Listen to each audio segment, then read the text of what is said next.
Bonjour, nous sommes en direct des Assises du journalisme de Tours et aujourd'hui nous recevons Jean-Bernard Schmitt. Bonjour. Bonjour. Vous êtes l'un des fondateurs de Spicy, un média digital 100% vidéo, lancé il y a presque 3 ans maintenant. Qu'est-ce qu'on trouve exactement sur Spicy et pour les personnes qui ne connaissent pas? Alors, sur Spicy, donc qui s'écrit S-P-I-C-E-E, on trouve essentiellement du documentaire et du reportage inédit, exclusif, original, qui n'est accessible que sur Internet, qui a été produit, édité pour être diffusé sur Internet, aussi, et à regarder aussi souvent que vous le voulez, comme vous le voulez, de façon illimitée. C'est un média qui est accessible sur abonnement parce que on pense que la qualité ça se paye et c'est le prix de la liberté, le prix de la création. Et alors parmi ces reportages, il y en a un que vous avez créé avec l'équipe Spicy sur la conspiration. Et pour piéger les complotistes, vous avez créé un complot.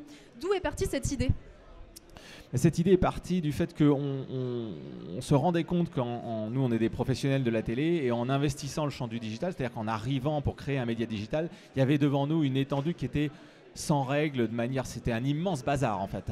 Et dans ce bazar, il y avait à la fois le meilleur, des pépites, des choses merveilleuses à trouver, et puis évidemment le pire, et c'était le royaume notamment des complotistes qui imaginaient toute théorie des plus dangereuses, racistes, en tout genre.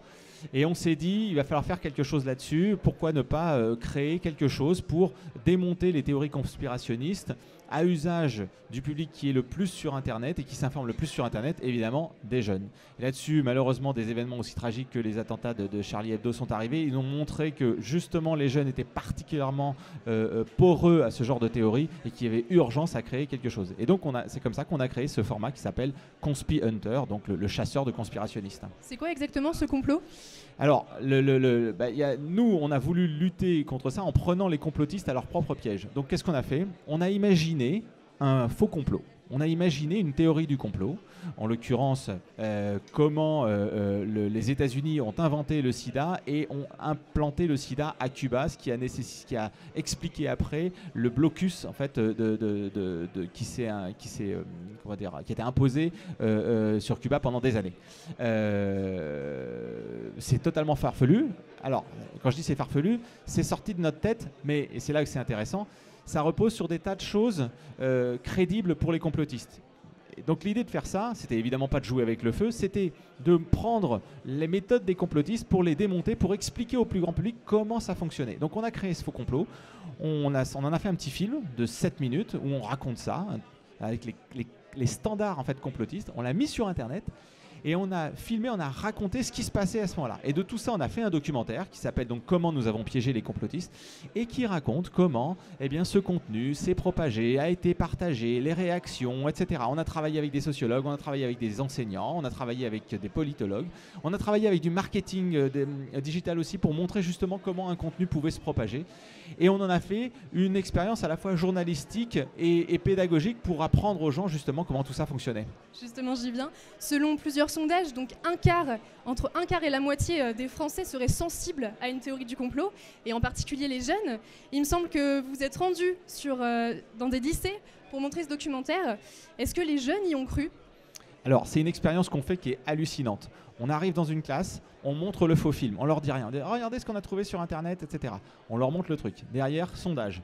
Alors, dans la classe, qui y croit ? En général, la proportion est toujours la même. Un tiers y croit, un tiers n'y croit pas, et un tiers se demande effectivement, aimerait bien y croire ou a des gros doutes, etc. Bon. Et derrière, on leur montre le film. Et là, ils sont sidérés. Ceux qui n'y croyaient pas sont quand même sidérés. Ceux qui y croyaient ou qui étaient alors là sont scotchés parce qu'ils se rendent compte que tous les vecteurs d'information qu'ils utilisent dans leur vie de tous les jours, à savoir essentiellement les réseaux sociaux, YouTube, etc., sont totalement poreux à ces fausses infos. Mais on assiste à des choses dingues, vraiment, d'une remise en cause, etc. Et c'est ce qui est voulu. Donc les réactions sont à chaque fois extrêmement fortes. On est contacté par beaucoup d'enseignants qui se disent, c'est une façon aussi d'apprendre aux jeunes à penser contre eux-mêmes par rapport aux informations dont ils sont abreuvés chaque jour. Et alors, qu'est-ce qu'il faut faire aujourd'hui pour lutter contre le complotisme ? La bonne manière, c'est d'éduquer. éduquer, donner des outils, apprendre aux jeunes, aux enfants, aux ados à penser contre eux-mêmes, apprendre à décrypter l'information, les médias, l'image qui a une puissance de partage, de relais qui est hallucinante sur Internet. Ils disposent tous, et on le sait, d'outils qui permettent de trafiquer l'info, de la fabriquer, qui sont beaucoup plus accessibles qu'auparavant. Donc il faut leur apprendre justement à bien utiliser ces outils et à bien décrypter tout ce qui peut se passer derrière. C'est comme ça qu'on arrivera à lutter contre les fake news, contre les théories complotistes. Une théorie, une fois qu'elle est lancée, elle est très dure à arrêter. Et elle est très dure à arrêter, surtout du point de vue du public qui a envie d'y croire. Donner des outils, équiper, nous on dit souvent, on équipe les cerveaux. En fait, on donne des armes d'intelligence pour démonter tout ça et pour les débusquer. C'est comme ça qu'il faut faire. Est-ce qu'il faut mettre des garde-fous sur les réseaux sociaux ?